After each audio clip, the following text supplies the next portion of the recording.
Welcome to Drive Live. This afternoon, we attempt to save the planet, or at least try to get through the episode without being scolded by a Swedish teenager. Dave Lawson gets stuck, sweaty, and nearly run over by a van. I drive an electric boat that feels a lot like a toaster in a bathtub. And we're not entirely sure what mine's doing, but it's definitely low emission. Right, first things first. This week, we've been told to ditch our gritty and gutsy machines for something quite boring. What Millie's trying to say, in her own special way, is that we're exploring eco-friendly alternatives to the usual piston-powered chaos. It's basically like switching steak for like kale smoothies or something. It's not that bad, honestly. Well, I just don't think that any car that doesn't make a noise or threatens to explode is exciting. It's not about the explosions. The point is, humans have always needed to move across cities, across countries, sometimes just to reach that other parking space at Tesco. Yeah, true. So, we figured it was time to go back to where it all began. This is Drive Live, Eco Mode.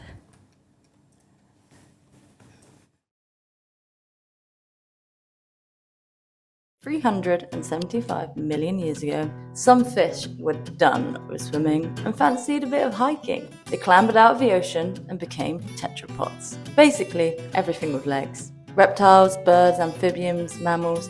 Fast forward quite a few million years, we arrive at Homo sapiens. But we're not here for human evolution, we're here for transport evolution.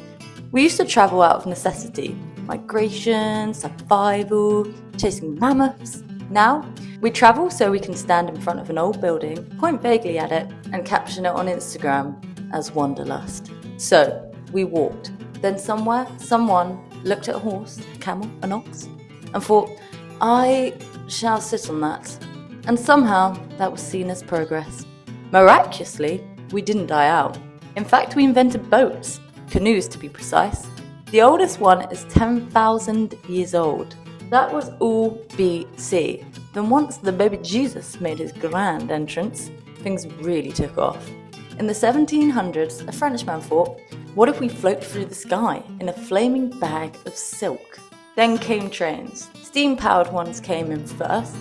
Then they were eventually replaced by clean, sleek, modern rail services that still somehow arrive 20 minutes late. We won't forget bicycles. Invented in 1817 and now mostly used by men in lycra who believe traffic lights are optional. But now, cars. In 1769, a Frenchman called Nicolas Joseph Cognot strapped a steam engine to a tricycle. It did 2 miles per hour and crashed into a wall. So basically, it was the first Citroën. Then came Carl Benz in 1886. He built another three-wheeler, but this one ran on petrol and actually worked. The car was born. Henry Ford made the car cheap and fast to build. Driving became something everyone could do. Cars exploded in popularity. So did road rage, parking fines, and cup holders. Airbags were introduced. Seems like a brilliant idea, right? But they actually still haven't been tested on a female crash dummy in the driver's seat. I guess in the world of car safety, women are only ever in the passenger seat. And in fact, I can testify to this. Both myself and all the women I've ever known, and will ever know, have never driven a car, and they never will. Except Millie, because she's a cock. Today, cars are everywhere, over 1 billion of them, while electric cars are finally catching up. Their petrol-burning granddads are still pumping CO2 into the sky. In 2021, transport made up 26% of the UK's emissions. That's more than any other sector, including cows. And cows try. And now, we take a look at a very, very average car. It's not fast, it's not sexy, but it's not a Citroën, and it will get you from A to B eventually. This is not just a car. No. This is a 2013 Toyota Yaris. A name that strikes fear into the hearts of, well, absolutely no one. But it should. Now, this is not just 4 wheels and some doors. No. This is a 4-wheeled middle finger to bicycles, e-scooters, and that bloke on an electric skateboard. And having 4 doors makes it incredibly convenient and means you don't need to climb over your mate's lap to get in. And it has an engine.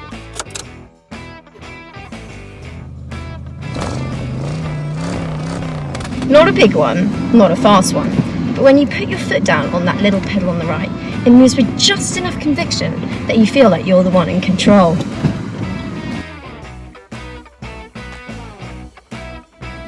0 to 60? Eventually. Inside, let's call it quirky economy class. It's got aircon, which blows mildly cool air when you ask nicely, but ignore that, because here in the cockpit, you feel something rare. Not power, not prestige, but something even better. Smug satisfaction that you've escaped the clutches of public transport and still have the money for a takeaway. And you didn't cave in and buy a Citroen C2 because it had Apple CarPlay.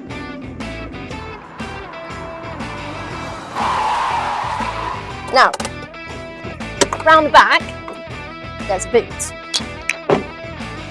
The perfect size for everything you think you'll need, but never use.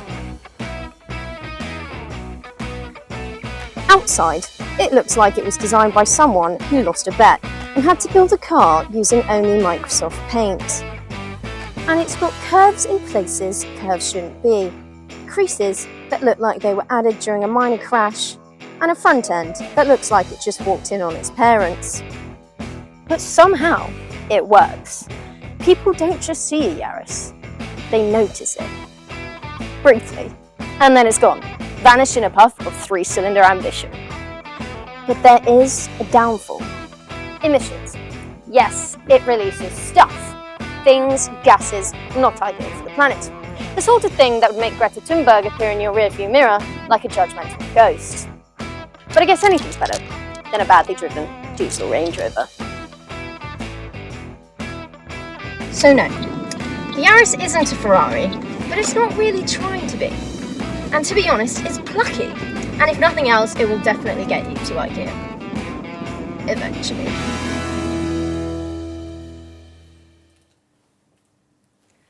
Some places in the UK are starting to take a proper stand against the dirty smell of cars, including right here in Bristol, our home. Here's Professor Chris Jones from the University of Bristol on why vehicle emissions are such a big deal. And we know hot engines in cars produce nitrous oxide, which is a strong greenhouse gas.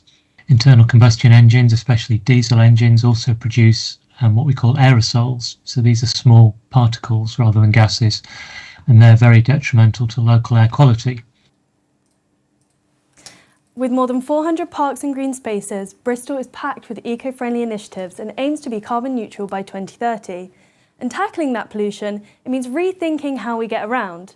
Dr. Matthew Rigby, also from the University of Bristol, puts it simply. If we are to achieve net zero, we are going to need changes in people's behaviour. So we are going to need a lot more cycling and walking, so zero or low carbon methods of getting around. Back in 2008, became the UK's first official cycling city, and since then it's poured serious investment into cycling infrastructure. Even better, we're home to Sustrans, the country's leading sustainable transport charity, and Bristol ranks in the top 8 European cities for child-friendly cycling. In 2015, Bristol was named the first UK city to win the European Green Capital Award, thanks to its work cutting emissions. But cyclists aren't the only ones taking over the streets. E-scooters are making a big splash too. Earlier this week, we asked our colleague Mai to give one a try. Let's see how she got on. Bristol, city of bridges, hills, cider, and now e-scooter. These neon two-wheeled sticks were introduced in 2020 in the city, and these are my favorite vehicles as I got car sickness.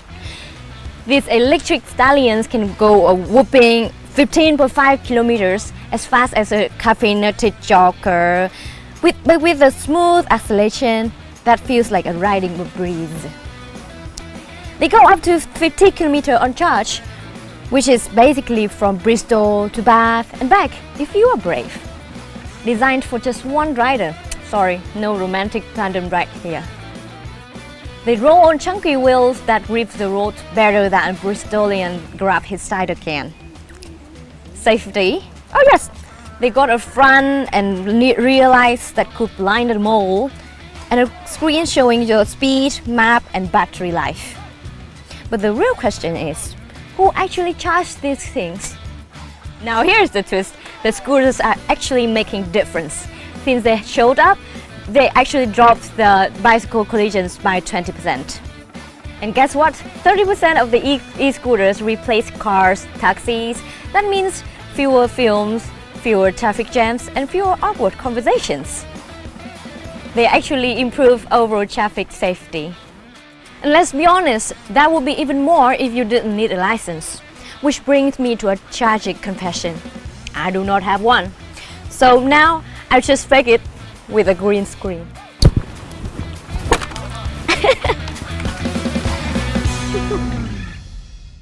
90 miles away, I was sent to the town of Henley-on-Thames to review a completely different type of transport altogether.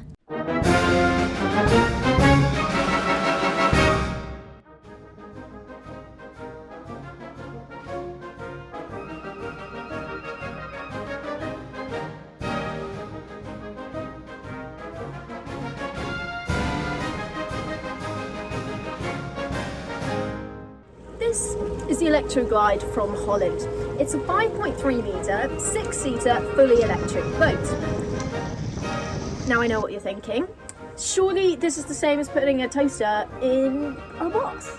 But my friends, Danish engineers, have manufactured a very special electrical engine, which, due to its special cables and batteries, is fully waterproof. In the back hatch here, we can see the mega battery, which I've been told is made up from 10 smaller batteries, which collectively can last for over 16 hours. So in theory, you could actually go from England to France. I'm going to very carefully close this one. Being fully electric, it helps reduce emissions and is also much, much quieter than a diesel or petrol vessel. I'm going into stealth mode. They'll never know I'm here. Geese! See, they're literally completely unbothered. Now, being electric and not being filled with petrol, they are quite light, which makes the handling quite interesting. And the wind also doesn't help. See, now I can't see anything. Okay. Oh, hello. Despite making some questionable noises when reversing. The sun and company duckies! No, there's a duck! Makes the Electroglide a rather pleasurable experience. I'm going to hit the side. I'm going to... Now we are obviously not Anna or Millie, but if you were wondering where they are, well, this is the thing that happened earlier in the show. Yeah, you're not allowed to swear on. I know you didn't. I haven't. I know, but I just wanted Sorry, to... that was quite rude. I just want to let you know, because there is kids watching. I've been told by the manager. Oh. What's that? Well, I think it's probably a challenge from our producer, Ellie Mackay. Do you want to read it? Yeah, go on. Okay. I have two very special packages arriving to Temple Meads in 15 minutes. First one to retrieve the package and bring it back to the studio wins. Obviously, today's episode is about eco-transport. So, Millie, you will be in your uneco, dirty, yeah, I know it's dirty car. Anna, being National E-Bike Day, you will be riding a bike. How was that fair? How was that fair? Okay, 15 minutes. Oh, we better freaking... So they're set up for this challenge and we're going to follow them live. But we would love to get your input on this. So here's a QR code for you to vote on who you think will win the race. Will it be Anna or Millie?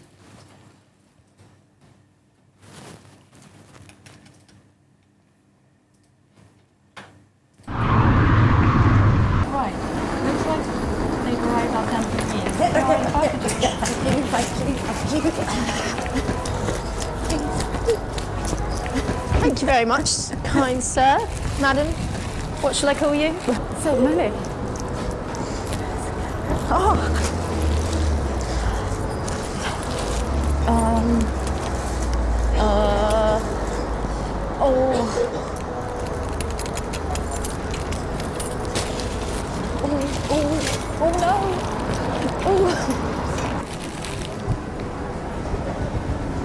am I meant to do with this?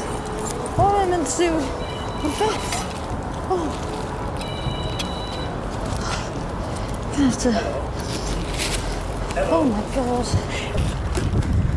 Right, where's this package gonna go?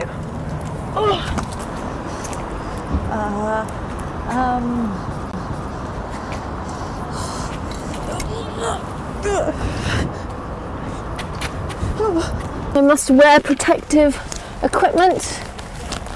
Oh, Millie's already bloody be going. Gotta go. Ah! Woo!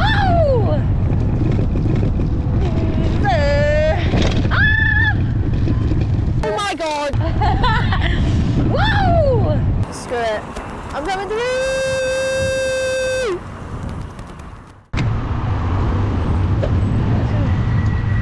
She's overtaken me. No! Green, go green, go green. No, do not step out into the road. It's just me and my trusty Steve. Me and my trusty Steve are gonna beat Millie. Let's just think of our odds here, right? This is a 1.2 litre Toyota Yaris, so it's your sort of bog standard hatchback, right? And then there's Anna. Let's freaking go. I believe I can beat her. These legs have walked up mountains before. I'm so gonna win. I'm so gonna win. Like, there is can't go down there. There is literally no way that she can beat me. I'm just chilling, no pedaling. She's probably a sweaty mess right now, to be honest. Why am I on these main roads? I'm on a bike. I can definitely go a different way. I think I know a shortcut. Oh my god, there's a No! Okay, right, let's go. Power! While waiting for these two, we're going to do this week's segment of Friends Around the Bend. Let's welcome Dave Lawson, one of our most appreciated lecturers. Thank you. Hi Dave. Hi. Welcome. Thank you very much. How are you today, Dave? Yeah, very good. Yeah, it's definitely you. Yeah, You're definitely Dave. Yeah. Yeah.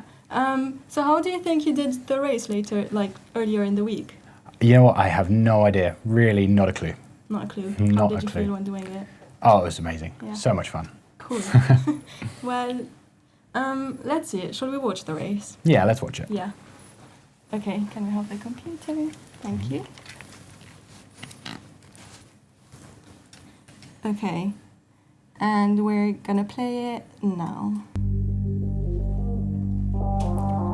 God, I look good. Yeah, you look really good. Really talented. Rocking it. Really nice ginger hair. I love it. So comfortable.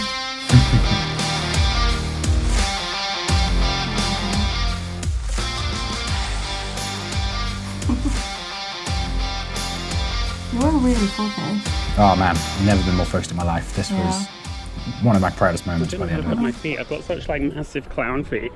Oh, I hate them. Yeah, you do have big feet for that I do scooter. have big feet. It was a real Away! struggle. Activate. Yeah, not the best Oh, start. noises. Okay. It's trying to tell me something, and I don't know what that is. Ugh. I'm a slow starter. Look to Yeah, you I have too, faith. mate. Oh, we have liftoff. Ooh, okay, away we go. All right, we're friends now, me and you, Scooter. We're in this together. Oh God, first corner. Okay, we I've got never this. been We much got of a this. driver, I'll be honest. Ooh, okay. Oh wait, indicate. Stop. Okay, brakes are working. And ooh, okay. I'm doing it. I can do this. Slow. I need to work on my brake work. Okay. Ooh. Ooh. beeping at me? Okay. It's trying to tell me something. I'm too scared to go at max speed. But okay, here we go. Oh my god, yeah, I remember this bit. Yeah, I'm a pretty slow driver, so I don't think I've ever gone this fast. Oh, that's what that sound is. I've been indicating the whole time. Here we go. I don't know if you can tell, but I've never been on one of these scooters before. Went to a fairground on day before yesterday and went on the Sizzler and really hurt my rib. So I think I currently have a bruised rib right now, which is probably, you know, that's got to take that into account in terms of my speed and that kind of thing. Do I get like a time bonus for being injured at the same time?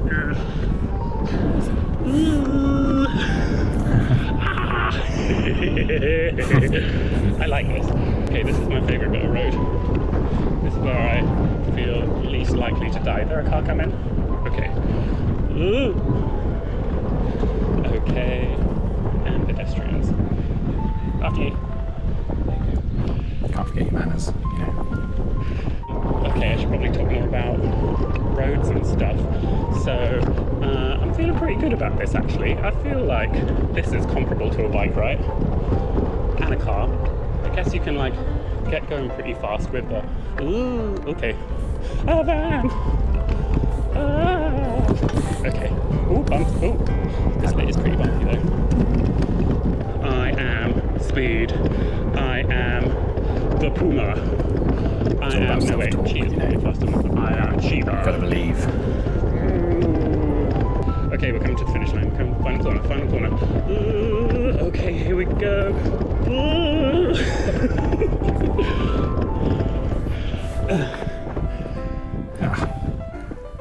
Well, there you go. That was not too unhappy with that.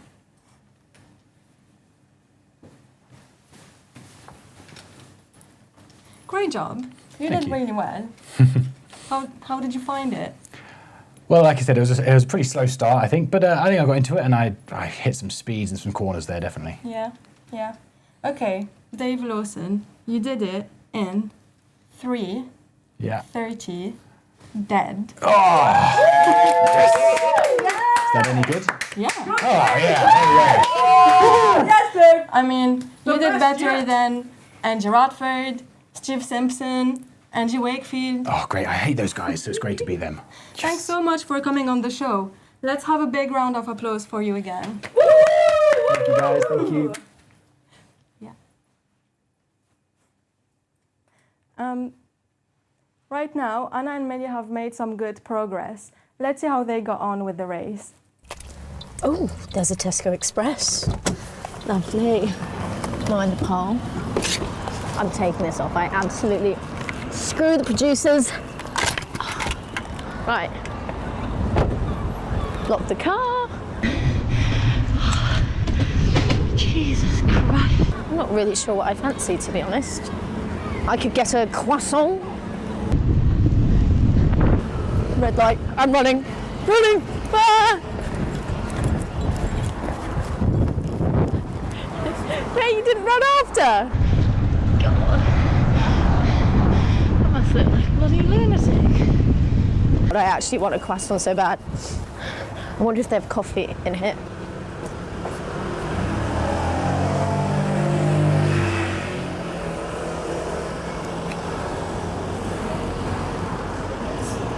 It's closed! Okay, while we're waiting for Millie to get back on track, let's check in on Anna. Anna? Hello.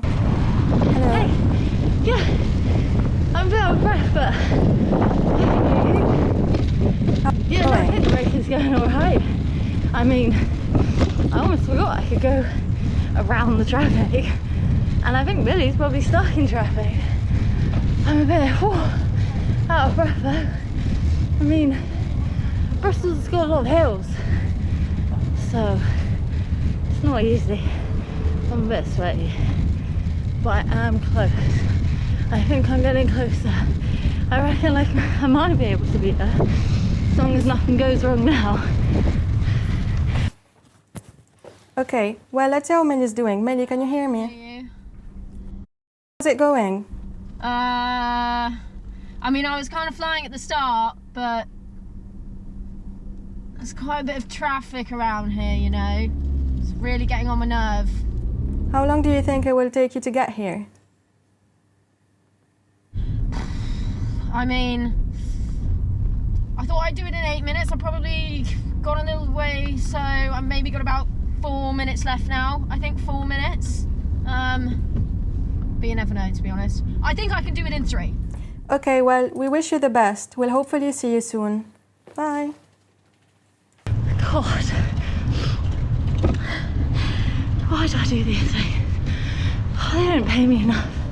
I mean, they're not paying me anything. Go. Go. And now I'm talking to the camera and everyone thinks I'm mad. Let them think I'm mad. Green light, green light, green light, green light, green light. Oh my God. These bloody cyclists. I understand it's a green city, but my God.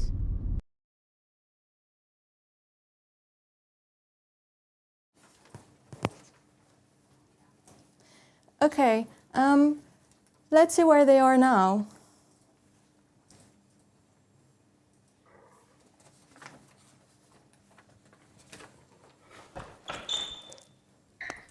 Yeah, let's see. God, this bloody test is testing Is anyone here? Yeah, endurance. someone's in the building, it seems. Millie's Okay, there. put on the vote, put on the poll who you think is Bloody winning. maze. Into the Anna's studio! here. It's Anna. Hi. Hi. You won the race. No, Millie. Millie's not here. No, not yet. No. How are you feeling? Tired. Yeah. Okay. Well, congratulations. You did it. Thank you. Oh my goodness. I hope my parents are proud. Yeah. Should we see the votes? Okay. 82% of people voted for you. That's amazing. Yes. Thank you, audience. Thank you. Should we see the fans. package? Loving you. Yes. Yes. Oh, this bloody package. It better be something special. I mean, I've bloody gone all over Bristol for it. Yeah. Okay. We have the package. Okay, open it, open it. Open it? Yeah. Producers. Right. It is a potato. Yeah. Happy National Potato Day. Yeah. While Anna's on that spot, It's all of that, but look at it, it's not even a good potato. Okay, well, that's it for us. We're gonna cook this potato and have it, because it's potato day. And yeah, next we'll have Mind the Science, which is all about art and science. So stay tuned for this one.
Welcome to Mind the Science. I'm Imogen Peckett, and today we have a very exciting theme for the episode.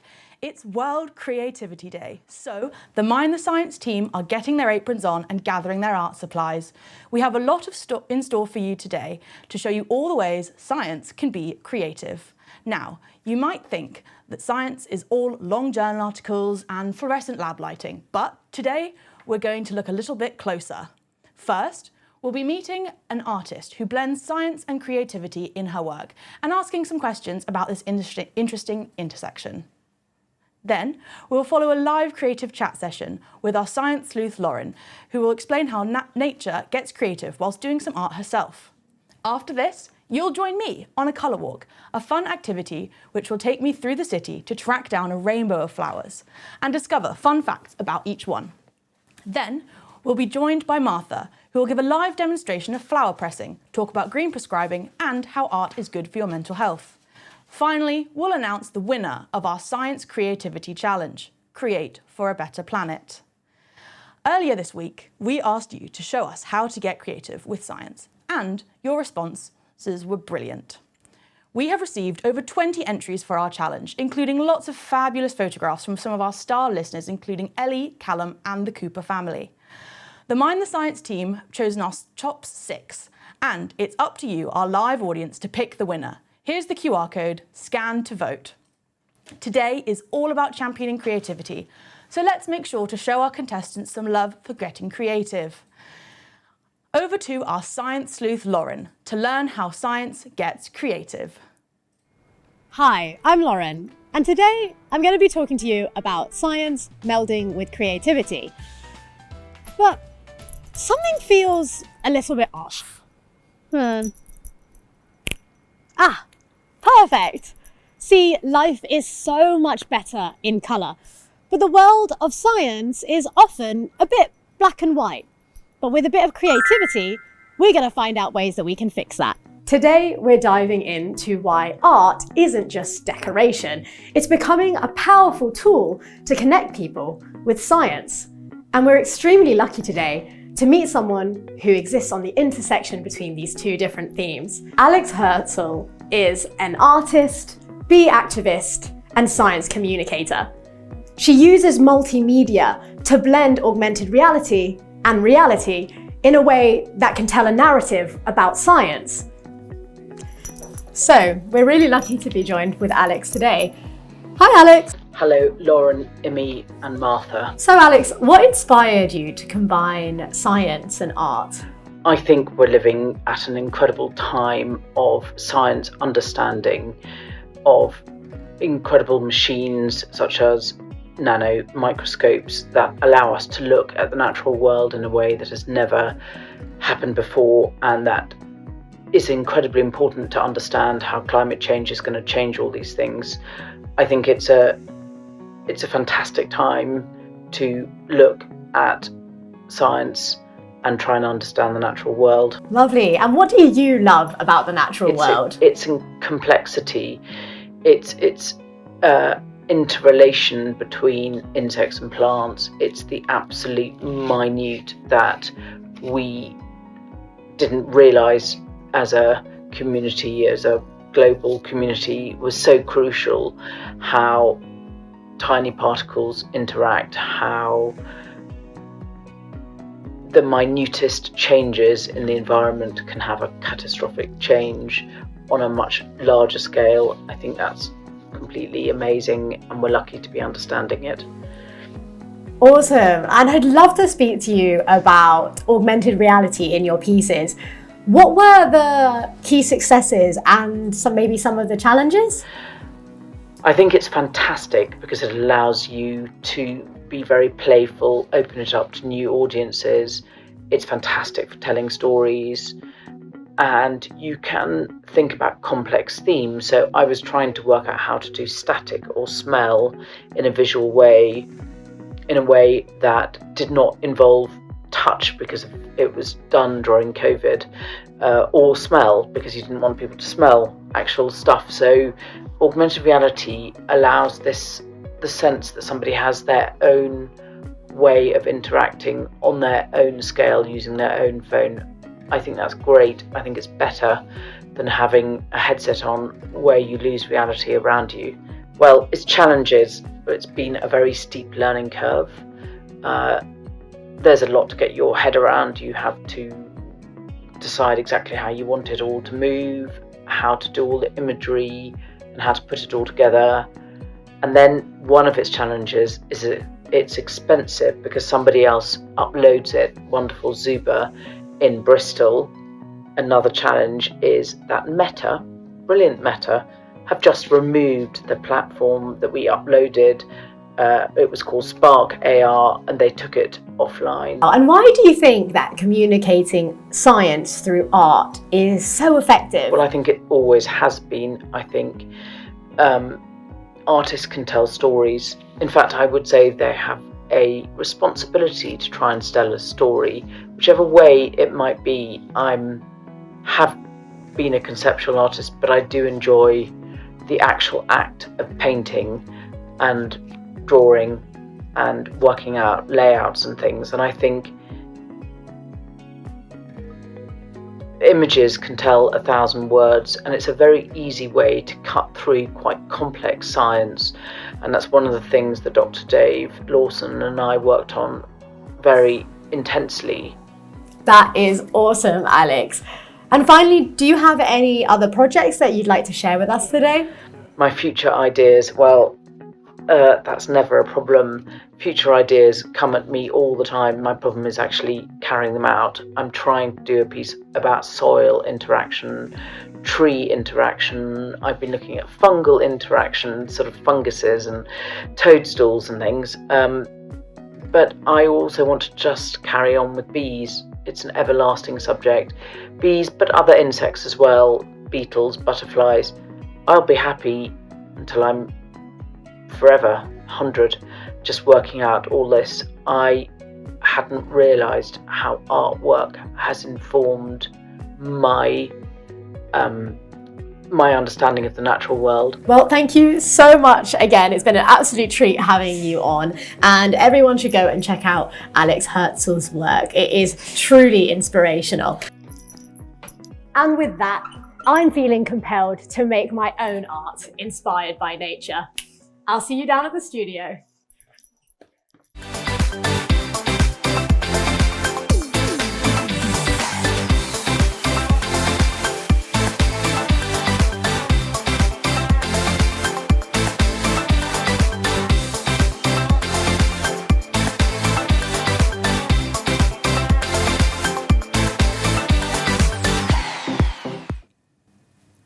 So I made it back to the studio, and I'm feeling excited to blend science and art in my own way. So I have a lot of art supplies in front of me, and I also have some very exciting subject matter. Let's see if we can get a little close up on that. This beauty right here is a pink oyster mushroom, lovingly grown by our very own Imogen Peckett. Just look at it, the soft folds, the ruffled edges, and the pinky sort of coral hue. So I'm feeling extremely inspired by this, and I'm going to sort of start colouring a little sketch I did of it already. So what's super interesting about these pink oyster mushrooms is that these frilled caps aren't just for show. They're actually a really clever way to increase the surface area of the mushroom, which is really important for the release of spores, which is a part of the mushroom's reproductory cycle. So these bad boys are edible, and they require a dark, humid conditions to grow the best. And what I learned recently about these amazing fungi is that they're being used in a really interesting application. They're actually being used as the parts of a solar photovoltaic cell, where the dyes are used in dye-assisted photovoltaic cells, which is super interesting. So next we're traveling to Australia for another very creative part of nature, the bowerbird. So bowerbirds are named after the bowers that they make. They make these very intricate sort of houses out of sticks, but what I find the most interesting and creative is that they actually go around, the male bowerbirds, to attract a mate. They will search for little pieces of sort of coloured berries or flowers, and sometimes even plastic. And it's really important to them, and it actually baffles some animal behaviourists because they think that bowerbirds might have developed some sort of culture. So they seem to be learning from each other, and they're very, very, very careful and picky about how they decorate their homes. So who knew interior design is for birds too? There we have our lovely bowerbird sketch. And finally, one of my favourites, the octopus. So octopi are brilliant at camouflage. They have these cells within their bodies called chromatophores, which can not only change colour, but they can also change morphology, which means that an octopus can actually change the texture of its skin. And they do that both to find prey and hunt prey, but also as a defense mechanism. But what I found out recently, which is super interesting, is that octopuses seem to be using tools, and quite specifically coconut shells. So they've been seen to sort of wear these costumes, and it's a sort of unique way of solving a problem, and it adds a bit of shelter to their quite soft-shelled bodies. But again, animal behaviourists find it so interesting because they're quite cumbersome for a small octopus. But actually, they have developed this new way of walking to accommodate the fact that they're holding these coconuts on their back. And it's called stilt walking, and it's what I've sketched out today. And I just think it's absolutely fascinating, this sort of creative way of solving problems. And voila, my lovely octopus. So each of these animals uses creativity, not so much for fun like me, but for survival, communication, and connection.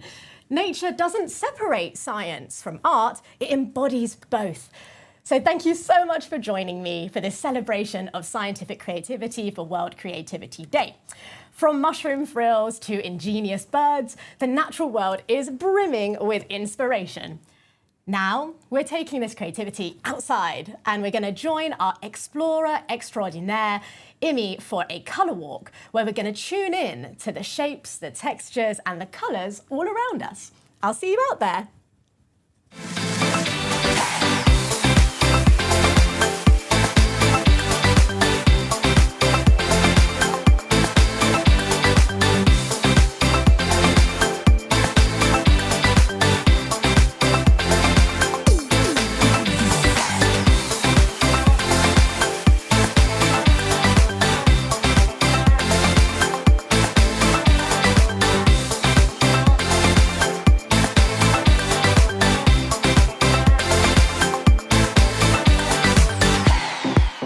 I've grabbed my camera to get a closer look at the colours of the season and flower by flower uncover the science behind the beauty.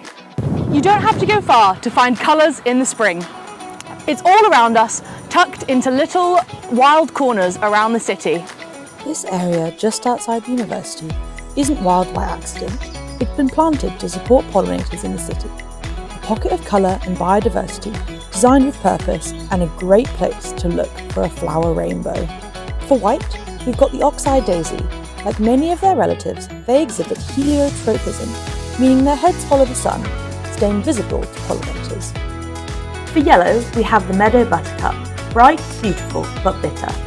Meadow buttercups contain natural compounds that make them unappetising to grazers. For orange, we have the pot marigold. Their petals are packed with carotenoids, the same pigment that give carrots their bright orange colour. For red, we have common poppies. Their bright red petals have been used by humans for centuries, with their natural red dye colouring medicines, wines, and even potpourri. For pink, we have the common sang-froid, which means healthy hay in French. It's rich in nectar, reduces methane when grazed by livestock, and supports soil biodiversity. For magenta, we've got foxgloves, which guide bees with precision, their purple spots acting like landing lights, showing pollinators exactly where to go.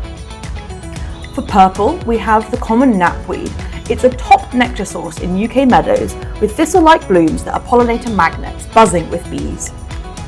For light purple, we have the Serbian bellflower, which thrive on city walls and cracks, forming tiny insect shelters with star-shaped blooms ideal for solitary bees. For blue, we have love in a mist, wrapped in a lacy halo of bracts, giving it a misty look. The name might be romantic, but it's a tough little pollinator-friendly plant. It's amazing what you can find when you really look. Each bloom has its own story. It's not just about their colour, but their ecology. These bellflowers are perfect for flower pressing. Let's take some to Martha and see what she can create.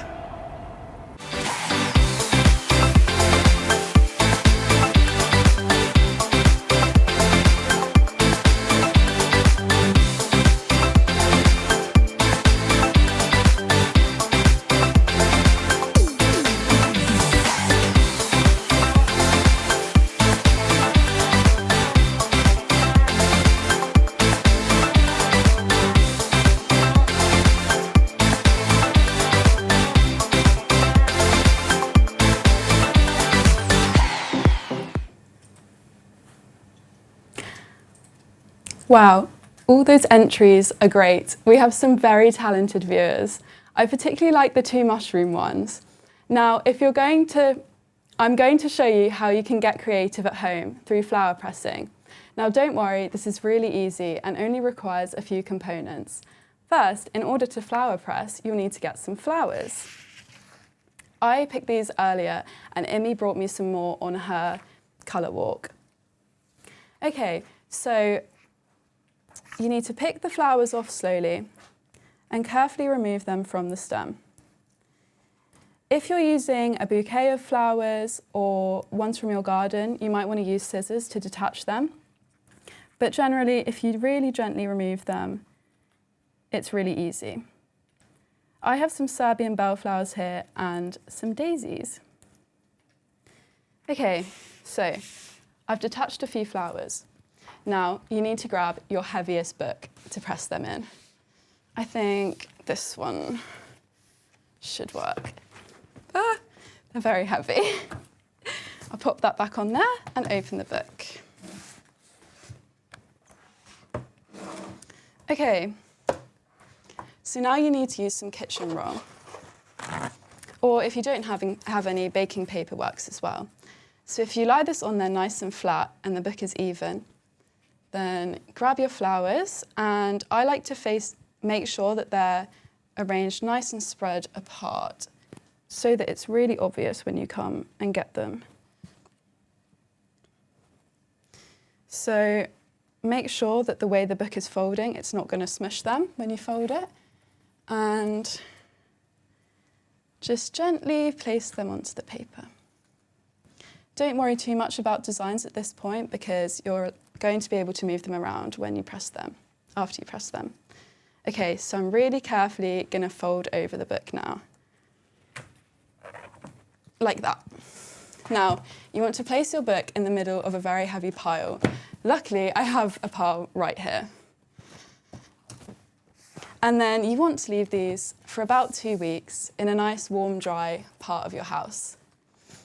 And then after a couple of weeks, you should have some beautiful flowers which you can create a design with. I did some last week. And they're in this notebook. Just open this. This is the first time I'm seeing these and they look really good. So I've got some nice flowers here and you just want to grab something to stick them down on, like some card. And then this is really important. Once you've arranged your flowers in a nice design, you need to make sure that you glue the paper and not the flowers as they're really delicate. And a little hack, if you dab some glue on your finger, you can pick them off much easier. And then keep arranging them. Now this type of artwork is so relaxing, and it's actually a type of green prescribing, which is where you go out in nature or do nature-involved activities, and it's supposed to improve your mental health. So I've created a nice design that I'm happy with here, so now I'm going to start gluing. Like I said before, glue the paper, not the flowers. And then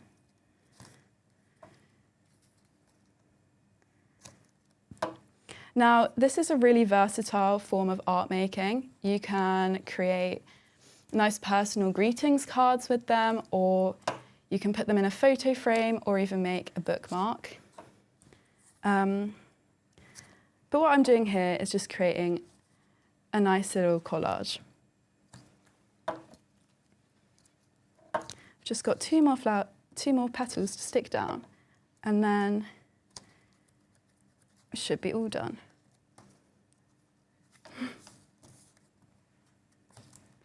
Last petal, and this is my design. Now, as I said before, you can also arrange these in a photo frame.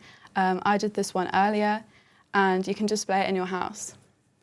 Now, if you need a much needed break from your phone, or you're having a bad day, why not give flower pressing a try? Well, that's all from me, but don't forget to vote. Those entries are so amazing. I don't know which one I'd vote for, but let's see those amazing entries again. And remember to vote.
Welcome back. I hope you enjoyed that final look at all the amazing entries we received for our Create for a Better Planet challenge. I don't know about you, but it's genuinely moving to see how much love for nature exists in our community. I also hope you enjoyed that wonderful ad for our master's course, Science Communication for a Better Planet, getting a taste for the fun we have here. From art in nature to science and creativity, we hope you're as inspired as I am. What a show it's been. It's clear that nature makes us feel good. Here's a Mind the Science Here at Mind the Science, we love teaching you about fascinating research behind well-being. And it might surprise you that studies show how nature can impact this. Jason Barragan and their team did a fantastic review on the impact of nature connectedness on the human well-being. They showed that physically being in nature isn't only the way to reap the well-being benefits. Psychological connection, meaning seeing yourself as part of nature, can help us find enjoyment and relax. Hopefully the creative ideas we have shared today make for a good way to get that connected feeling that scientifically makes us feel good. From Alex Hertzl's stunning cloud-based artwork and her collaboration with scientists, we joined Lauren in the studio for her live art session. We found a rainbow of real flowers blooming right in the city, wrapped up with Martha's beautiful flower pressing demo. That moment, watching creativity and science blend so simply and meaningfully, really captured the spirit of the show. We asked you to show us what creativity inspired by nature looks like in our Create for a Better Planet challenge. And the response has been incredible. We had over 20 beautiful submissions, as you've seen, and received a stunning mix of photos, paintings, pottery, sketches, and real recycled sculptures. Honestly, it was not easy to pick a shortlist. But after much discussion, the Mind the Science team chose 6 finalists. And earlier today, during the episode, we opened the vote to you, our live audience. And now, the voting has officially closed. Thank you so much to everyone who voted. And of course, to everyone who entered. You made our jobs simultaneously harder, but all the more interesting. The winner of the Create for a Better Planet challenge is Gabby Cooper with their piece, Watching, a beautiful underwater photograph of a Galapagos fur seal investigating the photographer. Oh, I love that picture. The curiosity in the face of that seal is just stunning. Made me laugh, made me smile. Thank you so much, Gabby. That was a great thing to give to us. Congratulations, and you've captured exactly what today was about, using creativity to connect with the world around us. Creativity and science might seem opposite, but this episode has been such a wonderful reminder that science isn't just data and lab coats. It's also joy and play and exploration and emotion. As Albert Einstein said, creativity is intelligence having fun. On an important note, creativity has the power to change how people see science and how they care for the planet. In a time when the planet needs new ideas and imaginative solutions, your art reminded us of what we're fighting for. If you've been inspired by what you've seen today, don't stop there. Keep making, keep creating, and why not share your work?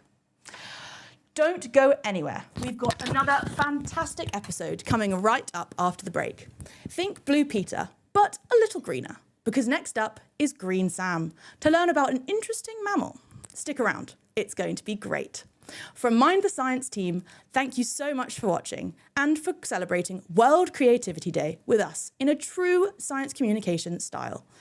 Stay curious, stay creative, and as always, create for a better planet.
Hello everyone! You've heard of Blue Peter, but welcome today to Green Sam. This episode is extra special as it's about an animal that's very close to our hearts here in Bristol. They're big, they're hairy, and no, it's not your Uncle Dave. We're talking about gorillas. That's right, gorillas have been a much-loved part of Bristol Zoo for over 100 years. But some of you might know the zoo closed its Clifton site a few years ago, and a brand new wildlife park, the Bristol Zoo Project, opened just outside the city. But for the past 3 years, the gorillas have been left all alone in their old zoo, waiting patiently for their new forever home. And guess what? This summer, they're finally moving into their new enclosure, and this one's 5 times larger than their old one. Today we're going to explore the fascinating story of Bristol's gorillas, both old and new. We'll also find out if Sam can lift as much as a gorilla, test the public to see if they think they could take on one, and we'll meet Alan Toyne, a man who once hand-raised 2 baby gorillas to learn about the challenges they face in the wild. But before we get into all of that, let's test your gorilla knowledge. What is the scientific name of the Western Lowland gorilla? A. Panpongo pygmaeus, B. Valdemangus simia, or C. Gorilla, gorilla, gorilla. Scan the QR code on your screen to lock in your answer and we'll reveal the correct one and how many of you got it right later on in the show. No cheating. Right now, let's head over to Erin, who's at the old Bristol Zoo Gardens, where the gorillas are getting ready for their next move. Take it away, Erin.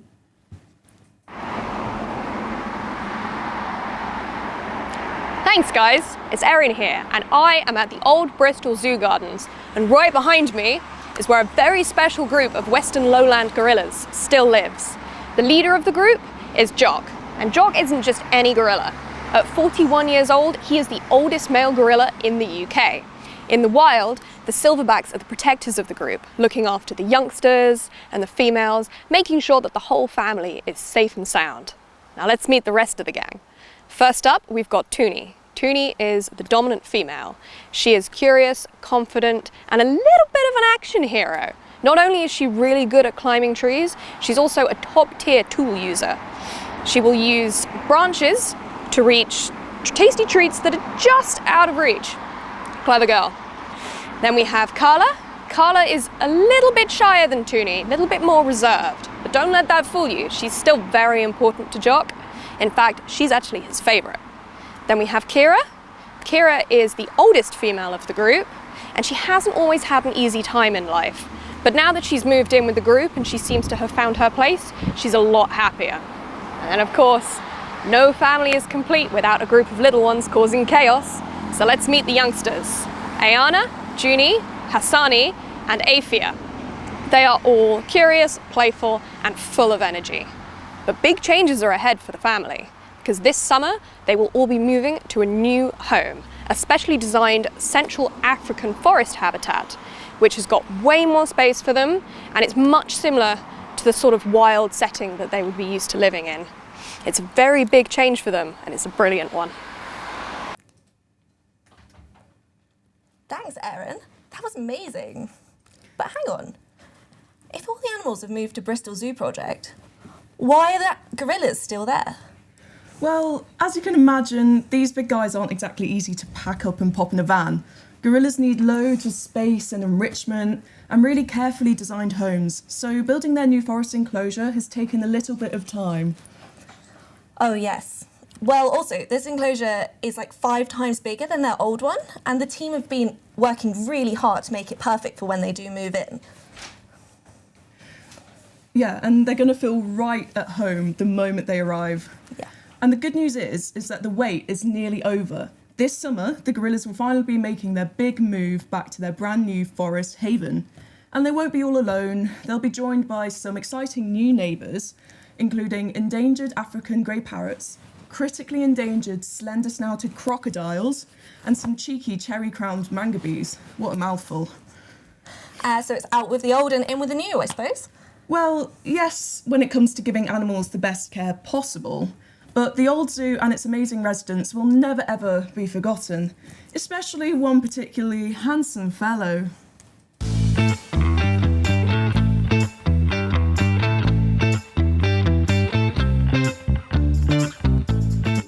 So before this lovely family of gorillas even lived at Bristol Zoo, Alfred the gorilla reigned supreme in the 1930s and 40s.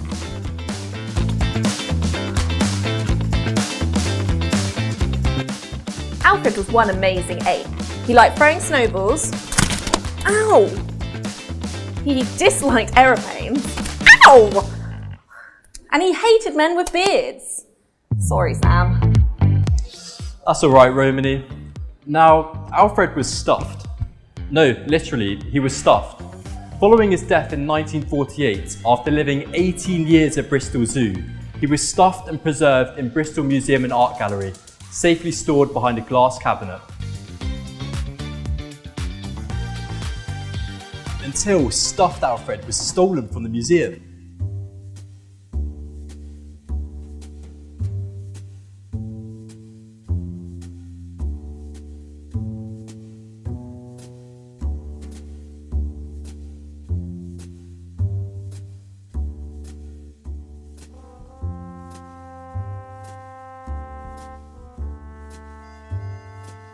Luckily, a few days later, Alfred was found all in one piece at a local GP. Why was he at the GP's? Did he have a stuffed nose? Actually, he was stolen by some local students.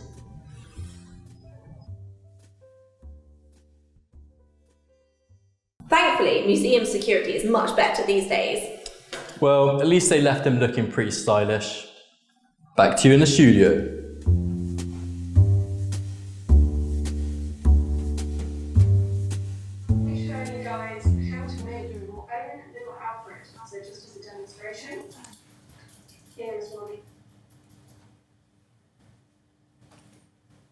Wow, Alfred was one seriously dapper gorilla in his hat.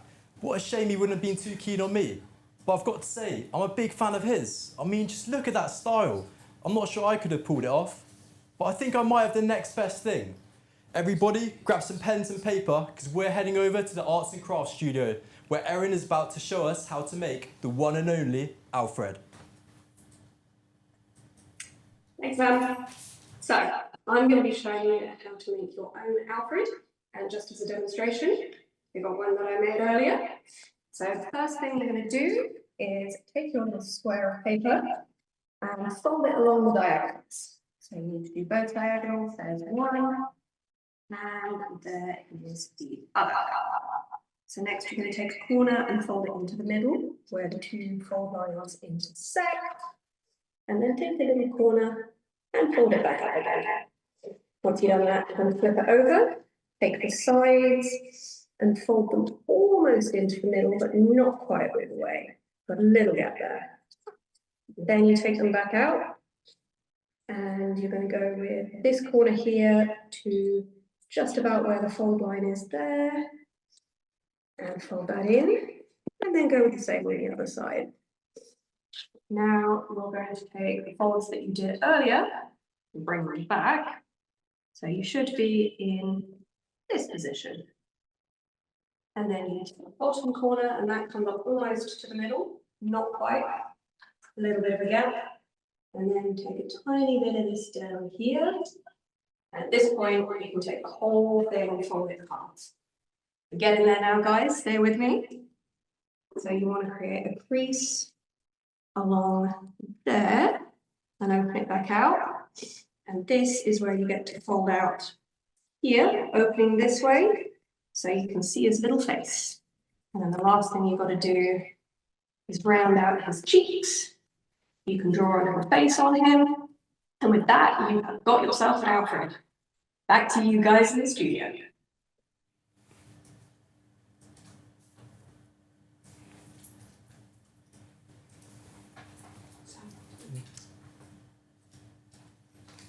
All right, okay, well done, Erin. Cheers for that.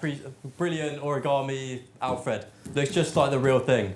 Now, whilst Alfred had a human stylist for his outfit, wild gorillas have their own sort of style.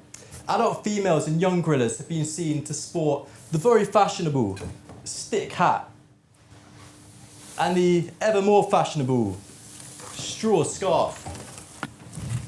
And my personal favourite, they love a little bedding veil.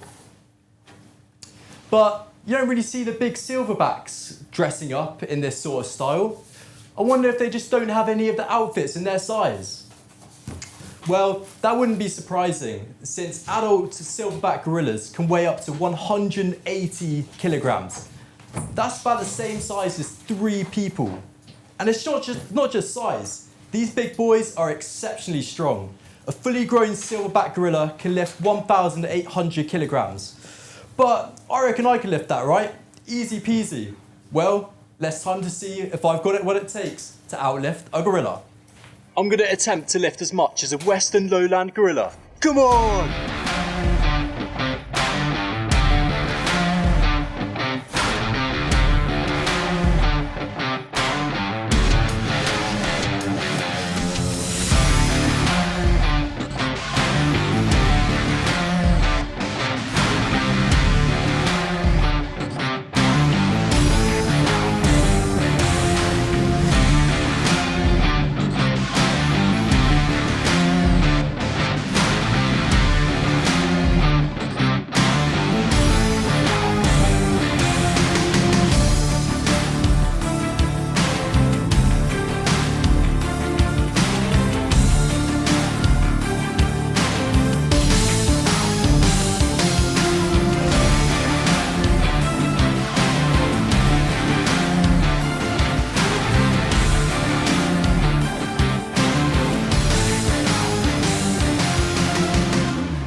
Okay, I think you got me. These weights aren't really 2,000 kilograms. In fact, they're only 10 kilograms. In actuality, the world record bench press for a human is only 500 kilograms, less than a third of what a gorilla can lift. If I was to lift what a gorilla could lift, there'd be 2 cars on either side of these barbells. So I think I've got a bit of catching up to do before I can outlift the gorilla. But I'll get there one day. I'm not going to give up yet.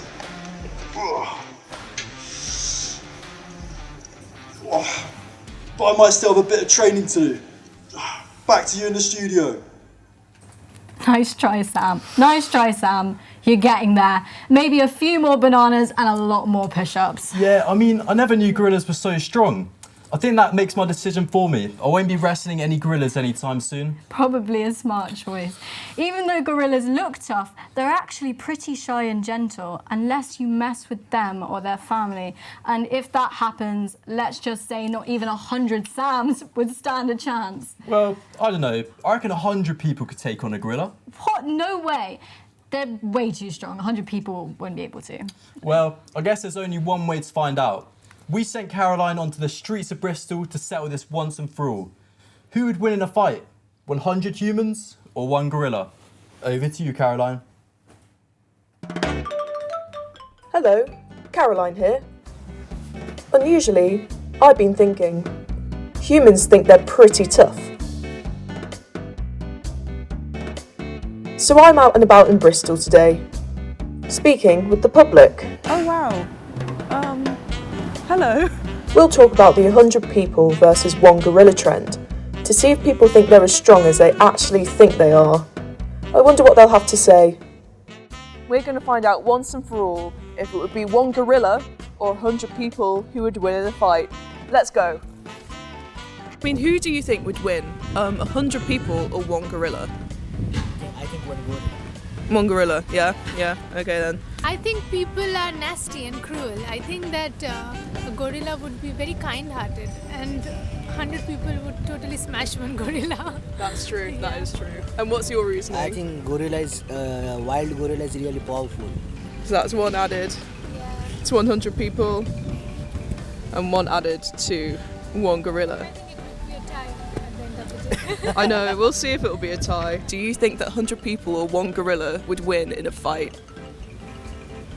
1 gorilla. 1 gorilla. 1 gorilla? They're big and strong. I don't think people would stand a chance. People can be a bit stupid, can't they? So I feel like the gorilla would outsmart them. Yeah, that's very agreeable. Okay, thank you for that. Thanks. Right, so that was 2 for 100 people. No, 2 for a gorilla. 2 for the gorilla. 2 for the I think definitely 100 people. Right? Because, okay, it's one gorilla and it's like 100 people. Obviously, like, one gorilla versus one guy is like out of the question. How best do you think they could, wrangle him? For sure, it will be a pile, like after Yeah. like a few brave guys, yeah. I think like around like 80 something people would die probably, yeah. So there'd be 20 survivors. 20 survivors. Okay. Yeah. Okay. So that's one more for 100 people. They're catching up. Yeah, that's right. Walk away. Yeah. Don't want to mess with me. Hey guys, I just wanted to ask you, do you reckon that 100 people could win in a fight against one gorilla? No. A gorilla would definitely win, surely. I think that's nonsense. I think there is no way a gorilla could fight 100 people. I think you're underestimating the scale. Like 100 people is quite a lot. Like they could pin him down. I think people would be terrified of the gorilla. Imagine the rage. How would you coordinate your attack? I'd like set like 5 people per like limb of the gorilla, and then you just like again pin him down. I don't know what you'd then do, to be honest. I wouldn't. No, really that's want to kill a that's gorilla. very tactful. Yeah. Yeah. Nah, I still think a gorilla would win. I don't know. I'm standing my ground. I think a gorilla would win. Yeah, 100%. So that's a point added to each one, and the gorilla remains in the lead. So as you can see, it is pretty close, but the gorillas have in fact won. But we ought to be changing our mindset from fighting gorillas to saving them, which we're going to expand more on back in the studio. Thanks, guys. Well, the people of Bristol have spoken. One gorilla would be 100 people. But what if the fight was rigged? Unfortunately, we already know who wins here. Gorillas might be a lot stronger than Sam, but these mighty creatures are not invincible. In fact, the Western Lowland gorilla is listed as critically endangered, which means sadly they are at a very high risk of becoming extinct in the wild, and all because of very one scary species, humans. Unfortunately, that's right. Humans hunt gorillas for meat and cut down the forest they live in for wood and clear space for farms. If we don't start protecting these peaceful animals, they could all be gone. Maybe it's time to stop asking ourselves what it would take to defeat a gorilla and start asking ourselves what it would take to save one. And to better understand this, I met with Alan Toyne, a gorilla expert and author of the book Gorillas in Our Midst, who worked with Western Lowland gorillas at Bristol Zoo for 14 years and even raised 2 baby gorillas himself. Welcome, Alan. Thanks, Sabrina. Nice to meet you. So I was wondering, you've raised 2 baby gorillas. Can you tell us a little bit more about that experience and why you did that? Sure, yeah. So the first one was born at Bristol Zoo through emergency C-section. So obviously the mother was very, very ill, which meant we had to take that baby home with us after work in a little car seat, and then care for it throughout the night, bottle feeding every 2 hours. And part of that process was to train that baby gorilla how to be a normal gorilla. So when it came to the point of putting it back in with the gorilla group again, the baby knew what it was doing and knew how to behave. So lovely. That is so lovely. So you've been working with gorillas for 14 years? Yeah. What's your most funny and interesting gorilla story that you'd like to tell our viewers? Wow, so that's there's so many stories I could launch into. I'll tell you one about when I very first started working at the zoo. One of the older gorillas, a gorilla called Salome, who was like a proper battle-scarred, half an ear, barely any teeth left, sort of ancient female gorilla, who was also very clever. The zoo were trying to get the gorillas to paint pictures to sell in the gift shop. There was a craze for it in zoos back when I first started. Some elephants painted something and said, do you think the gorillas will do it? So we tried to train Salome how to paint a picture. We were doing it on one side of the door and she was doing it on the other. And we set it up, we got it ready to go. Salome came in, picked up the first pot of paint and drank it straight away. Like she was drinking a shot of tequila, drank all the paint, ate the paper, and then ate the paintbrush. I was going to call it a toothbrush, paintbrush, all in one go. So there was no picture produced. Her poo was blue for about a week afterwards. Oh no. Well, that is quite a funny story. They are amazing creatures, but they are also under threat and we need to help them. And can you tell us a little bit about what conservation measures we should be looking at to protect these species? Yeah, absolutely. So probably one of the things that we living in the Western world can have the most positive impact on is making sure you, one, recycle your mobile phones, any device you have with coltan in it, which is a mineral that goes into the microchips that go into our mobile phones, but all that sort of technology. If we make sure we're recycling our old ones, that really takes the pressures off mining in the gorilla's natural habitat. And also you can make sure that you get a phone with sustainable coltan as part of that mobile phone deal. So those are two things that is very easy for us to do. Raising awareness, looking out for the FSC logo on all our wooden or paper products. So you know that those things are coming from a sustainable source. So that logo is quite easy to recognise, FSC, the Forest Stewardship Council, and it's got like a little tree kind of logo in it. So make sure all those products you're buying have got that going on. That saves forest habitats around the world, not just gorilla habitat, obviously, but as a general measure of sustaining forests, that's super important. And just being generally aware of all the problems that gorillas do face. All human interactions, really. So poaching, of course, the bushmeat trade is a real issue. So not that I'm suggesting any of us would probably eat gorilla meat in a restaurant, but there have been reports of gorilla meat being found in Belgium, I think, relatively recently. So it's an illegal trade, but it still happens, unfortunately. So those are the main ones to look out for. Amazing, thank you so much for that. And how are zoos protecting these species? So there's 4 subspecies of gorilla: the mountain gorilla, the eastern lowland gorilla, the cross river gorilla, and the western lowland gorilla. And the western lowland gorilla is the one you see in zoos everywhere. So zoos concentrate on that one particular subspecies. And zoos don't own the animals they keep. Zoos share all those animals. So the idea is that you move animals from one zoo to another at a point in the animal's life where naturally it would be thinking about leaving its family group and going off to breed. So zoos manage that captive population in that way, and they need to keep the gene pool as diverse as they possibly can. So it's very much like the wild. So there's never any inbreeding or anything like that. So they're managing a captive population of that species, which is classed as critically endangered. So it's run by a European breeding program all across Europe. So that's kind of how zoos maintain that captive population. Thank you so much. You've really told us some interesting stories, and you've also made us really aware of some important truths that we need to talk about when we talk about gorillas. So thank you so much for coming, Alan, and I really hope it goes well with your book. Amazing, thanks so much. Yeah, really, thanks for having me, and always a pleasure. Back to you in the studio.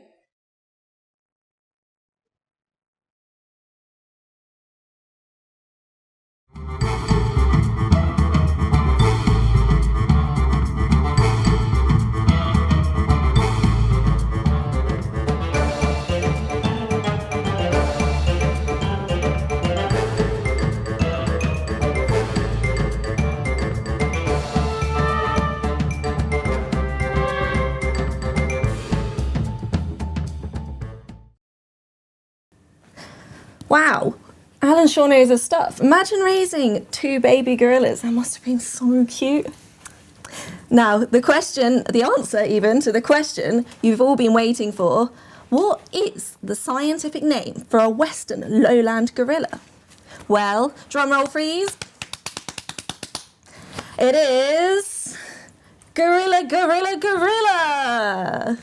Wow, 78% of you got that right. I can't believe it. I think you might have cheated. I don't know, call me sceptical. But I definitely thought it was the first one.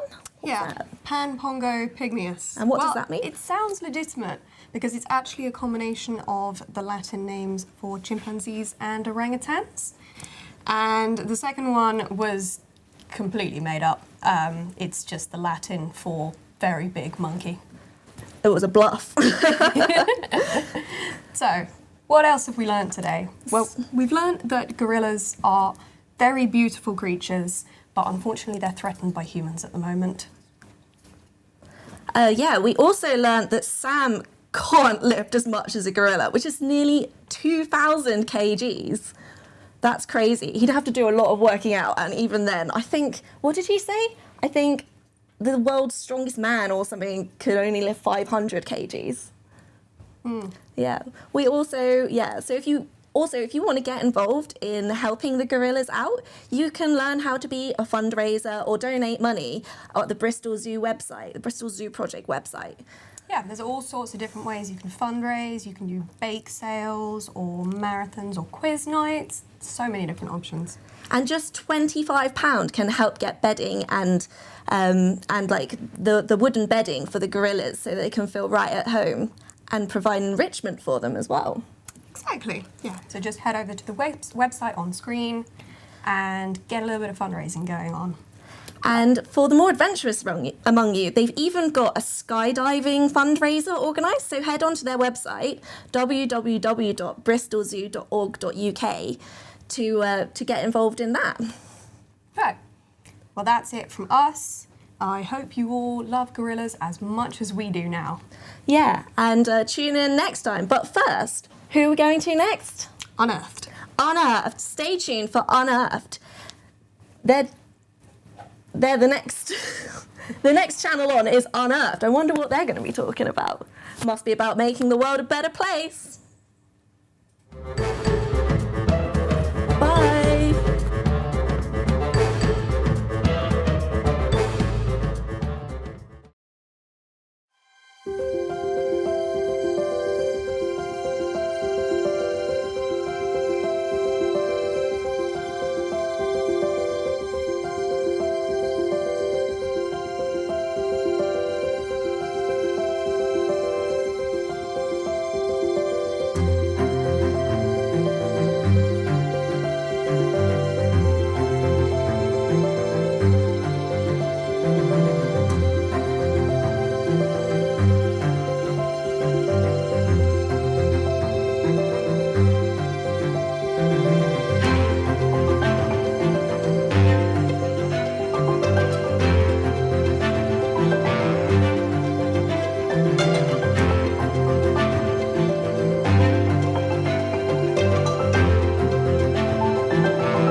Hello and welcome to Unearthed Live with me, Greg Holder, and the rest of the Unearthed Live team. This is a show that digs deeper into the crossroads between nature and society and invites you, our viewers, to share their opinions. Now today's topic is all about a new government policy. Is it boring? Is it dry? Yeah, the policy is. But that doesn't mean that today needs to be, because we are here. And myself and the rest of the amazing Unearthed Live team are going to take you on our journey of discovery in today's episode.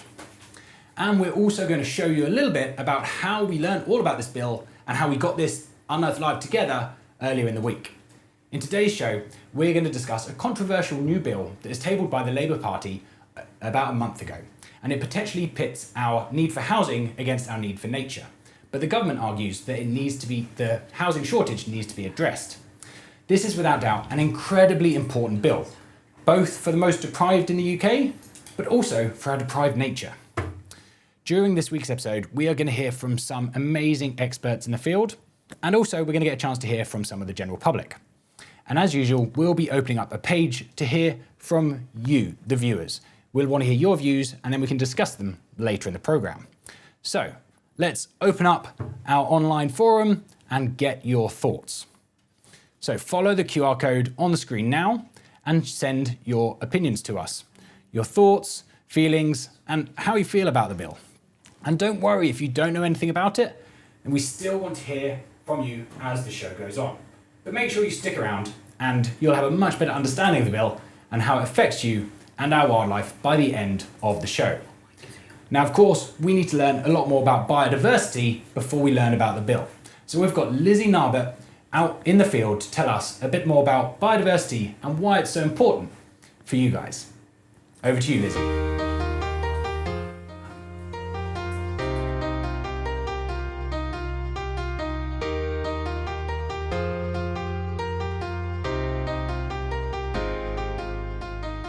From the buzzing bees to the towering trees, life on Earth is breathtaking.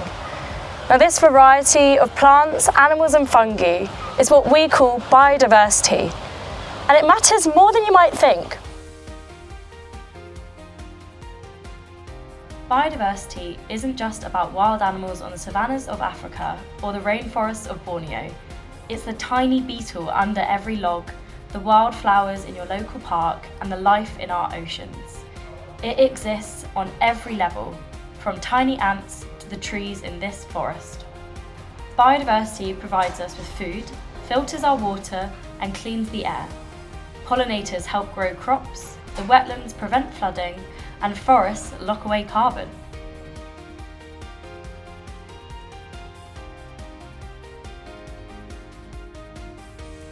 It's not only nature's life support system, it's ours too. And the more diverse it is, the more stable and resilient our whole world becomes. Having this diverse array of wildlife is essential for keeping our air filtered, our waterways clean, and putting food on our table. It's the life system that supports humanity. However, globally, we are facing a biodiversity crisis, and the UK is one of the most nature-depleted countries.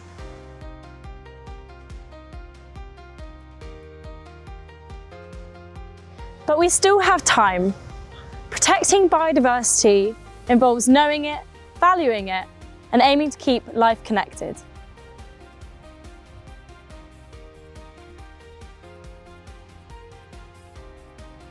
Over the past 150 years, the UK has lost around 50% of its biodiversity, primarily due to human activities like construction.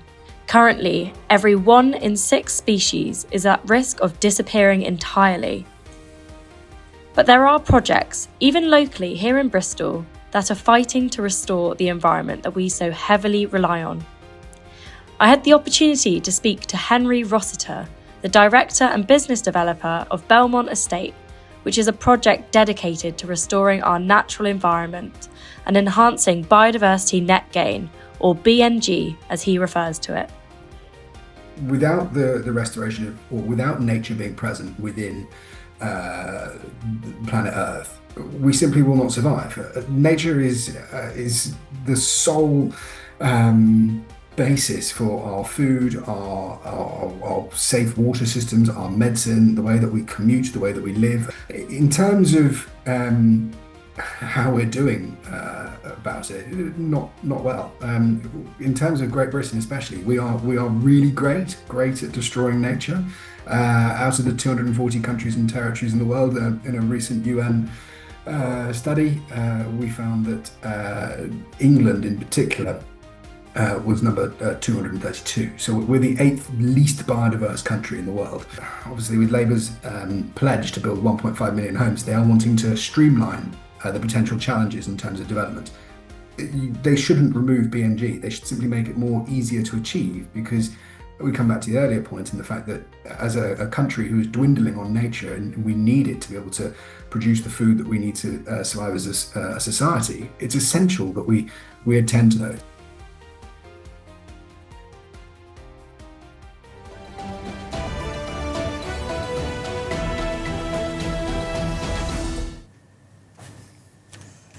I'm Alice Milner, and I'm in the studio with Lizzie, who is here to tell us more about what she found out during her chat with Henry.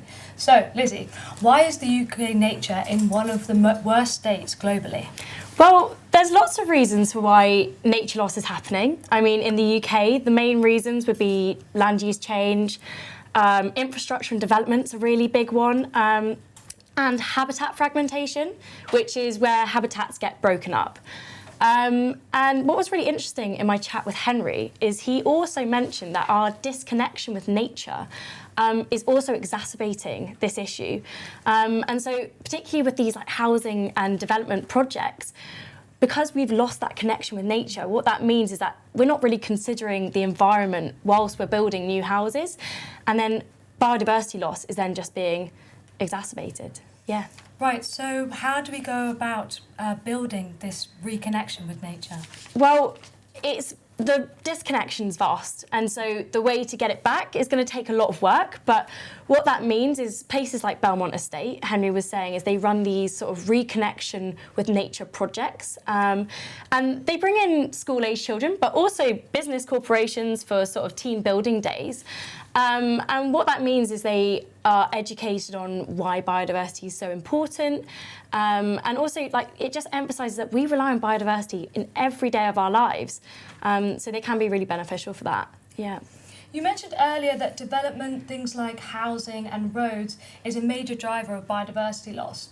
Some of our viewers might be at home and be thinking, but we need more homes, more schools and more infrastructure. Yeah. So what's currently in place to help limit the environmental damage from all of this? Well, there's quite a lot of government policies sort of in place, but one thing that Belmont does is they do this thing called biodiversity net gain, and Henry called it BNG. And what this means is, you know, these developing companies create a lot of environmental damage where they're building new houses, but they have to offset that damage elsewhere, and that can be places like Belmont, places where they're rewilding nature. So that can be really beneficial. But you know, there's sort of legislation in place, which means when you're building new houses, you have to plant trees, you have to put in place green spaces for the communities that are going to move into those areas. So that's also really important. But what's quite interesting is that recently the government has actually been trying to change these legislations that developing companies have to follow. And so this might mean that developing companies have to jump through less hoops. And yeah, that might change. Thanks, Lizzie.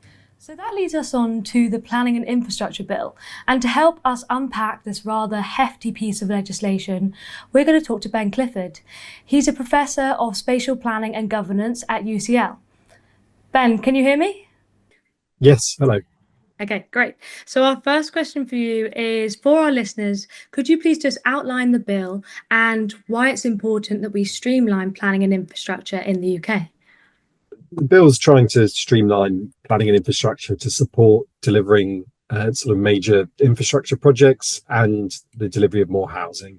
So it's thinking about community consultation, who's taking the decisions, and also the processes of environmental assessment that go on when decisions are being made about new development schemes. Okay, great. So part of the bill that aims to reduce the environmental red tape. Could you tell us a bit more about that and the challenges and benefits that could come with it? Yes.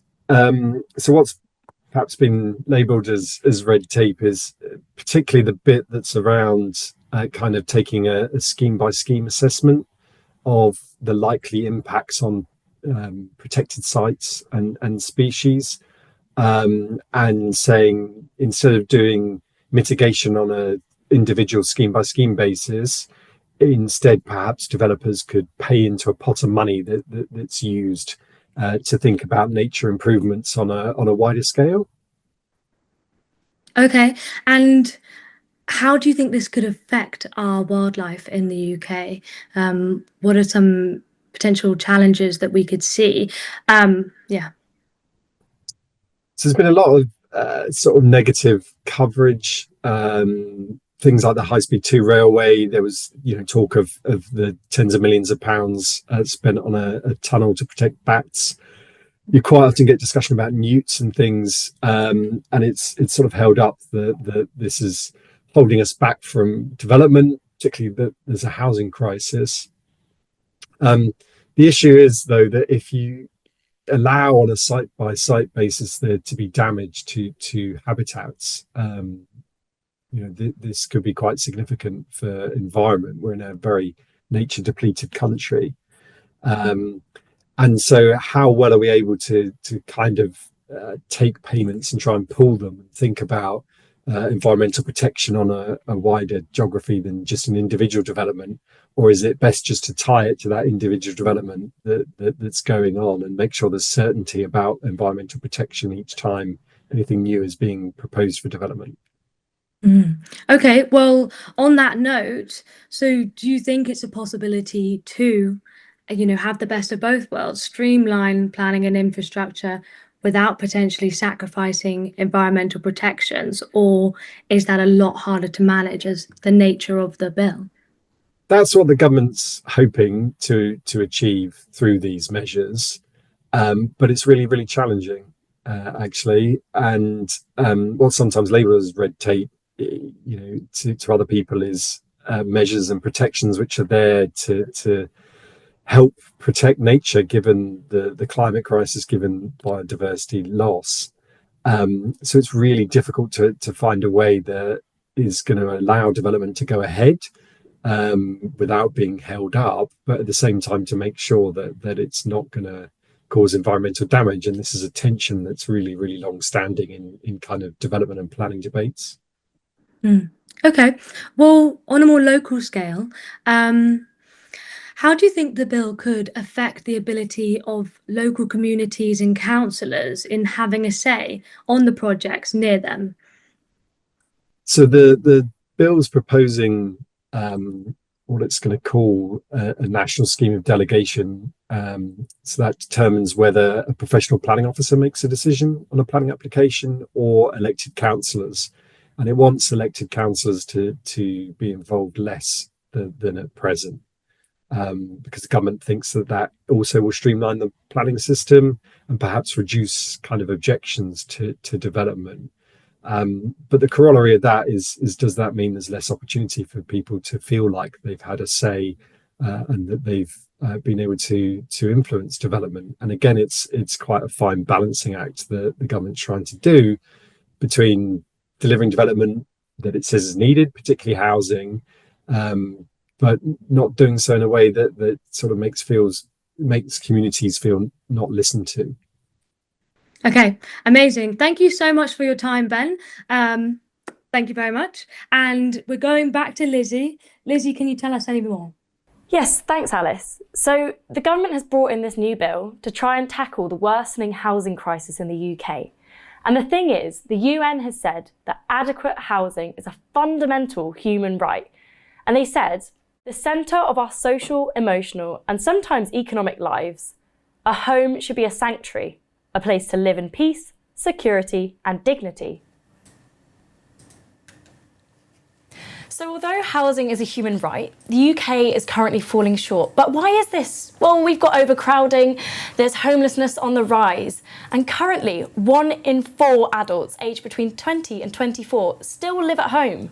Now, this is due to a combination of things. Our population is growing, houses aren't being built quick enough, and the homes that do exist, well, they're unaffordable. And just to add to this crisis, the connection between people and nature is weakening. And this is partly due to the attempts to solve the housing crisis. Now, researchers at Exeter University are saying that the new developments being built are receiving more green spaces compared to the areas that aren't receiving any development.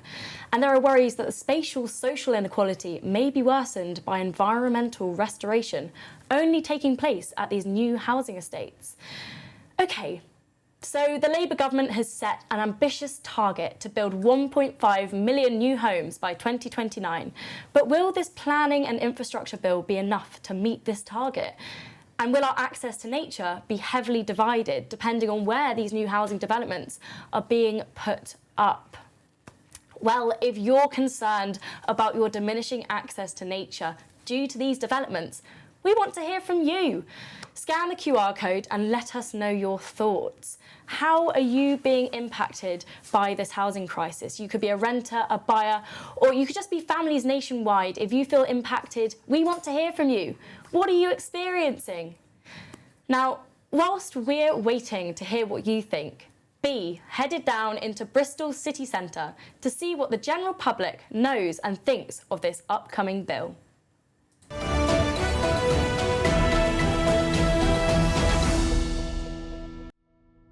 I'm here in the city centre and I want to know, does anyone know about the bill? And if so, what do they think about it? Thanks for joining me. Have you heard of the Planning and Infrastructure Bill? No. No, I have not. I have not heard of it at all. To be honest, I have no idea. No. No. No, actually not. I feel like I should have, but I can't think what it is unless you prompt me further. So now you understand a bit about the bill, what do you think about it? I don't think any development would be called a sustainable development if it, neglects the nature. My worry is that they're building so much on floodplains and the areas where there isn't an infrastructure really for community. And I don't think that's been taken into consideration. It's like they're building a lot of houses. I definitely want to preserve environmental spaces, and I feel like this government is not standing up or committing to the environmental policies that they sort of stated they were going to do. Well, I think it depends for me. I think I'd probably need to know more because, we have a housing crisis, but we also have an environmental crisis on our hands, so I guess it depends what it says in the fine print. I think anything that compromises green space is not a good thing, particularly in city spaces like this. I think one of the reasons Bristol is so popular is for its green space. So if that's going to be compromised, then I think that's a really bad idea. So I don't feel so good about the bill still. Well, yeah, I think the environmental awareness is something that is each of our responsibility. But the planet is alive. That's the thing that has seemed to got lost in the dialogue. It's actually a living ecosystem. It's a living system. And unless the conditions are right, then the planet is not able to perform what it's here to do, which is to keep us alive. I feel very strongly about that. Thank you. So much. It was really good. Yeah, thank you. So while I couldn't find anyone that knew what the bill was, it's clear that the public are aware that there's a housing crisis, but that they don't want new developments to come at the expense of their green spaces. We've learnt a lot here from the public today. Over to you in the studio. It's clear that this bill is really dividing opinions. So now we want to hear from you. Throughout the show, we've asked you to share your thoughts and questions on the bill and what you think should be done. But before we go to your questions and your messages, we're going to just share a short excerpt from an opinion piece by George Monbiot. So George is a British journalist, a staunch environmental campaigner, and it's clear to see from this title piece that he is not a particularly big fan of the bill. In this piece, George highlights some of his biggest worries about the bill, including this very strongly written quote. This bill betrays an undemocratic impatience with the people motivated by the blatant appeasement of corporate power, just as the US is captured by a billionaire death cult our government is opening the door to the same forces. Well, it's clear to see that George is not a fan, but we really want to know what you guys think at home. So we've now closed the chat, and over the next few minutes, we've got a live poll open to see what you think. Now you understand a little bit more about the bill. So follow the QR code and you can go and vote whether you support the bill or not. So follow the QR code now and make sure you get your vote in. Now, while we vote, or while you guys vote, we're going to have a look at some of the questions that you've been asking. So let's see what we've got. We've got some brilliant questions here. I will remind you guys that I'm no expert in this field, so some of these advanced questions like, will it affect my house prices? What would biodiversity credits for the public be for the public or homeowner work? Brilliant questions. I'm not the person to answer. Please do. It's great that you guys have shown interest in this now. Go to your local MPs, or particularly reach out to your local Green MPs or politicians to really understand more about this and ask these questions to them. Show that you care about this bill and question it. What else do we have? Do you think this bill is the start of a slippery slope? What's next? A concrete wasteland? That is a great question. And in my personal opinion, it does worry me that this could be a slippery slope. As soon as you start removing these protections that we've put in place because of the damage we've done in the past, I do feel like it is a backwards step. So it is a bit worrying that the government is doing that. Although, of course, we don't want to take away the importance of the housing crisis. Absolutely, we're acknowledging the importance of the housing crisis, but as you saw from the experts and from the public, I think everyone agrees that it's just not to be done at the cost of our nature. Let's just take one more comment here. I think this is a great one to finish on, which is I would love to live somewhere with biodiversity around me.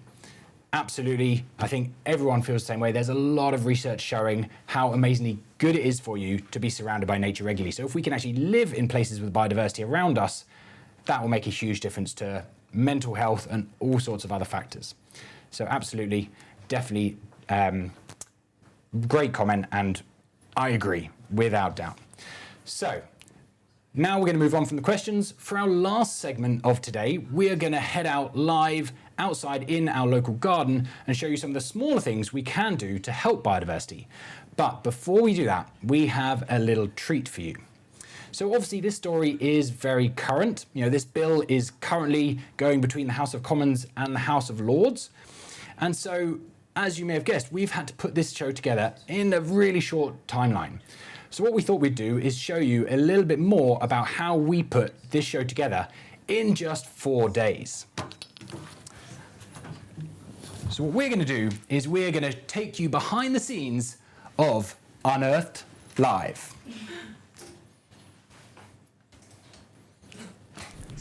Right, so we've just got our brief and we're going live in 4 days, and we've got to talk about a bill that none of us actually know anything about. So we need to do a lot of research, we need to find some experts, and we need to be ready to go live in 4 days. Let's go.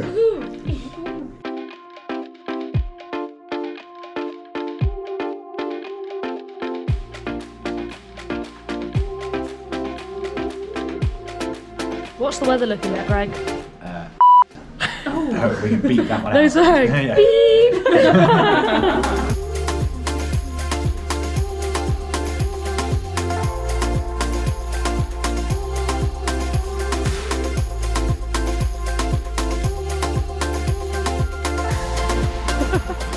There we go.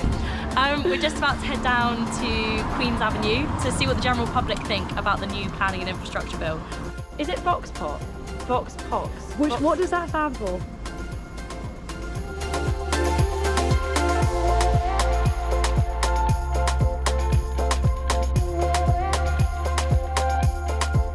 Hiya, can I ask if you've got a couple of minutes just to answer some questions for a bit? I'm really sorry, I normally would, but I'm No worries, no worries.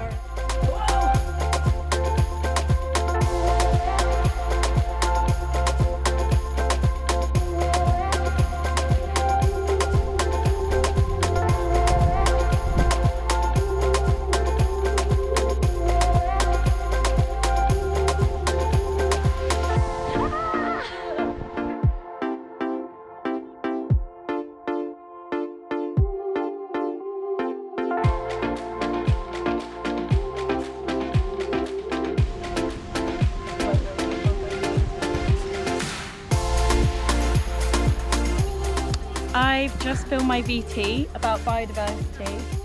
It's harder to walk off camera than you might think. It's tricky, but hopefully you've got the shot.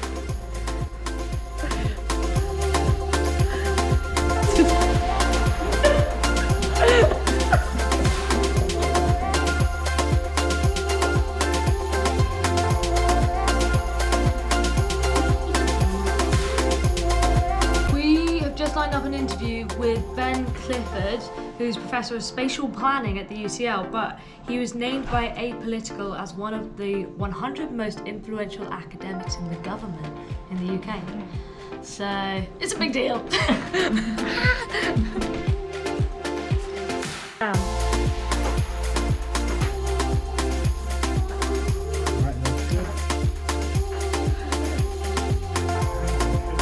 Are we ready to go? On the marks, get set, go.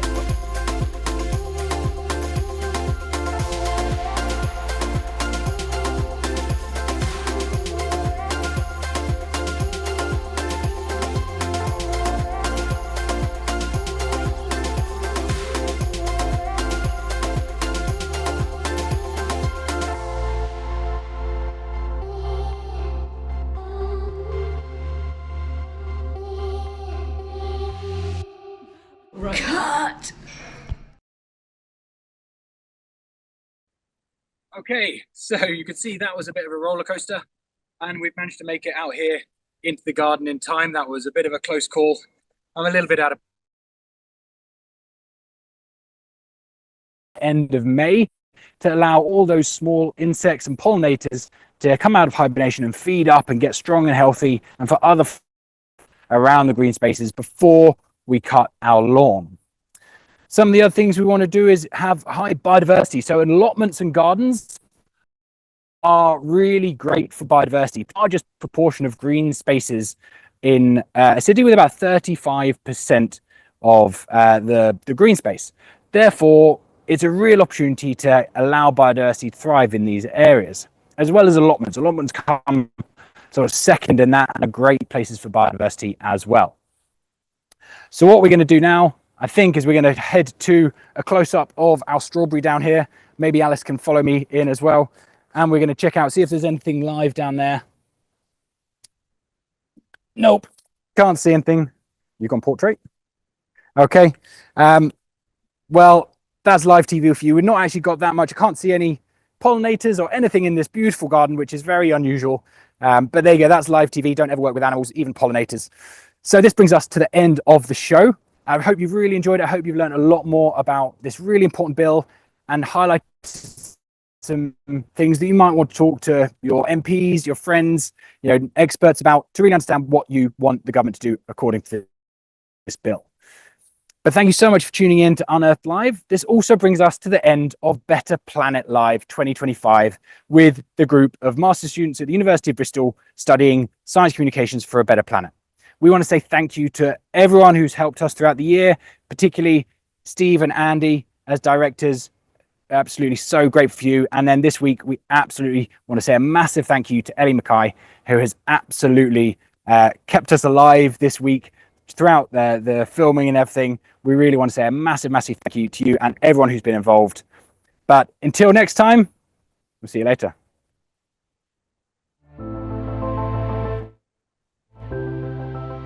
Yeah.